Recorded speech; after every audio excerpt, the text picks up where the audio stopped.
আমাৰ স্মৃতিত কিছুমান এনেকুৱা কথা থাকে যিবোৰ মানে আমি পাহৰি থাকোঁ, কিন্তু কাৰোবাক দেখিলে হঠাৎ মনত আহি যায়। মানে পুৰণি স্মৃতিবোৰ একদম লগে লগে আমাৰ কেমেৰা ৰিলৰ দৰে ঘৰৰকৈ আহে বা মেমৰিত থকা আমি যেনেকৈ চাৰ্চ কৰি দিলে পাই যাওঁ যি লাগে, ঠিক তেনেকৈ কাৰোবাক দেখাৰ লগে লগে সকলোবোৰ কথা আমাৰ মনলৈ আহি যায়। নমস্কাৰ, মই ৰাতুলে স্বাগতম জনাইছোঁ আৰবি ভইচলৈ আপোনালোকক। আজি আহিছোঁ এটা নতুন ভিডিঅ' লৈ। মোৰ এজন বহু পুৰণি বন্ধু লগ পাই হঠাতে মোৰ ৰুমত লৈ আহিলোঁ।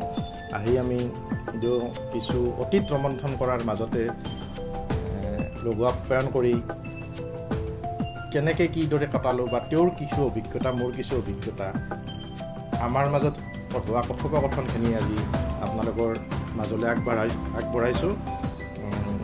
চাওকচোন আমাৰ বন্ধুত্বৰ এনাজৰীডাল কেনেকুৱা। বহুদিনৰ মূৰত আজি মনটোক হঠাৎ লগ পালোঁ। নমস্কাৰ। ৰাস্তাৰ মাজত ক'ৰবাত যাব আহিছিল, মই লৈ আহিলোঁ টানি ধৰি। মনটো আগতে সংবাদ মাধ্যমত কাম কৰিছিল, ছপা মাধ্যমত পেপাৰত কাম কৰিছিলোঁ। কোনখন পেপাৰত আছিল মনটোৰ? প্ৰথমতেতো মই কৰিলোঁ পূৰ্বাঞ্চল প্লেটফৰ্ম, সাপ্তাহিক পেপাৰ আছিল, তাতে মই চাব এডিটৰ আছিলোঁ। তাৰপিছত আজিত কৰিলোঁ 2 বছৰ, এদিনত কৰিলোঁ 3 বছৰ। আমাৰ অসমতো প্ৰায় এটা দশক তাৰমানে কৰিলোঁ। সংবাদ মাধ্যমৰ যিটো ছপা মাধ্যম, প্ৰিণ্ট মিডিয়া বুলি কওঁ, তাৰে এটা মানে বহুত ডাঙৰ অভিজ্ঞতা এটা আছে, বহুত ডাঙৰ অভিজ্ঞতা এটা পিঠিত আছে আৰু মনটোৰ দুটা যুগ। আৰু তাৰ মাজতে মোৰ লগত চিনাকি হৈছিল। মোৰ আগতে এই সেইটো লাইনতে আছিলোঁ। চবতকৈ ডাঙৰ কথা, আমি দুই একেলগে ক'তো কাম কৰা নাই। আমি দুয়ো কিন্তু কাম একেলগে ক'তো কৰা নাই। কোনো এখন পেপাৰত, বিভিন্ন পেপাৰত মই গৈছোঁ, মনটোও গৈছে, কিন্তু আমি দুয়ো মানে একেলগে কাম কৰা নাই ক'তো। কিন্তু আমি একদম সাংঘাতিক। কিন্তু মই লগ পাইছিলোঁ ভাস্কৰ থৈদি, ভাস্কৰ মোৰ ভাল লগ।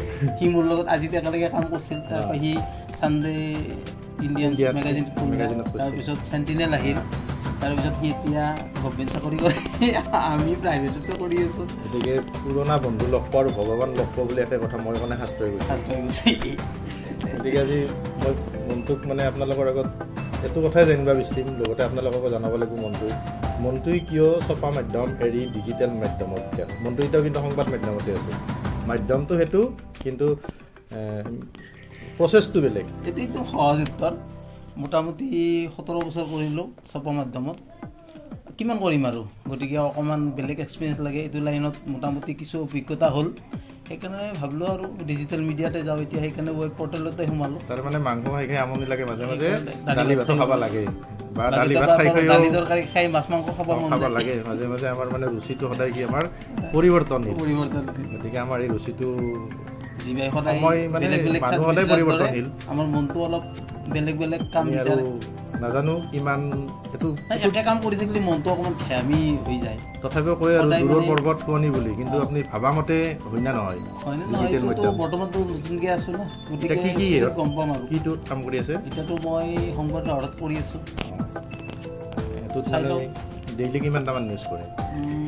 কেতিয়াবাতো 2-3টা হয়, কেতিয়াবা গেপো যায়, কেতিয়াবা এটাও হৈ যায়। এৰিয়া কি? এৰিয়া নাই, মইতো ডাইৰেক্ট ৰিপৰ্টাৰ, কথা নাই আৰু এৰিয়া বুলি কথা নাই। বাকী আপুনি কিয় বাদ দিলাক? পেপাৰ কিয় বাদ দিলাক আপুনি? কাৰণটো সেইটোৱে, মইতো ক'লোৱে যে মাংস খাই মাজে মাজে দালি ভাত খাবৰ ইচ্ছা যায়, কেতিয়াবা কণটা ভাতো খাবৰ ইচ্ছা যায়। গতিকে মোৰ কথাটো হৈছে কি যে প্ৰিণ্ট মিডিয়াত যিখিনি কাম কৰে, অৰ্থাৎ পেপাৰত যিখিনি মানুহে কাম কৰি আছে বা কৰিছিল আগতে, সকলোৱে গম পায় যে তাতে এটা গতিতে কামটো চলে পেপাৰৰ। যে কম্প'জ কৰিব লাগে, লেআউট কৰিব লাগে, এডভাৰটাইজ আহে, বহাব লাগে। কিন্তু মই সেইটো লাইনত, মিডিয়া লাইনত নাই, কিন্তু মোৰ কাম সেইটোৱে। প্ৰিণ্টতে আছোঁ, মই প্ৰিণ্ট লাইনতে আছোঁ। এতিয়া শৰাইঘাট অফছেট প্ৰেছত, নামটো দামনি মিডিয়ামত মেক্সিমামে নামটো জানে, চিনি পায়। তাত কৰি আছোঁ। তাৰমানে কি হয়, তাত ভেৰাইটিজ কাম আহে।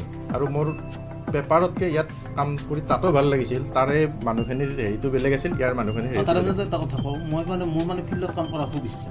ফিল্ডত তাৰমানে ইয়াতে ধৰক পেপাৰত কাম কৰোঁতে মই এচি ৰুমত বন্ধ কথাত সোমাই থাকোঁ। সদায় ভাবোঁ অকণমান বাহিৰত যাব গ'লে ভাল হয়। এতিয়া মানে মই মনে বিচৰাটো পাই গৈছোঁ। আজি বোলে অমুকত নিউজ কৰিব যাম, কালিতো অমুকত এটা মানে ছেটিছফেকশ্যন পাইছোঁ আৰু।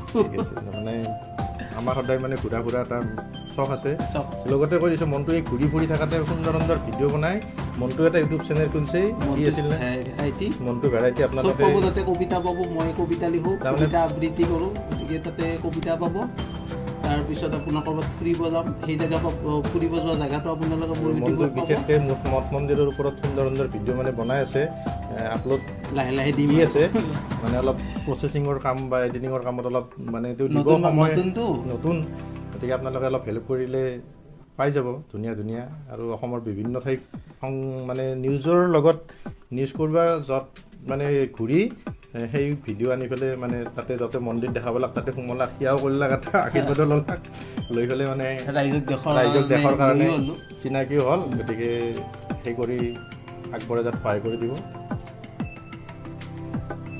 দুই বন্ধুৰ এই ভিডিঅ'টো চাই আপোনালোকে কেনে পালে সঁচাকৈ আমাৰ এই বন্ধুত্ব থাকিবনে আগলৈ নিশ্চয় থাকিব নথকাৰ কোনো কাৰণ নাই যদি ভিডিঅ'টো ভাল পাইছে আপোনালোকৰ বন্ধুলৈ এই ভিডিঅ'টো শ্বেয়াৰ কৰক আপোনালোকৰ বন্ধুত্বৰ বিষয়ে আমাক জনাওক শুভেচ্ছা থাকিল মনটোলৈ এইখিনি সময় মোক দিয়াৰ বাবে আজিৰ ভিডিঅ'টো ইমানেই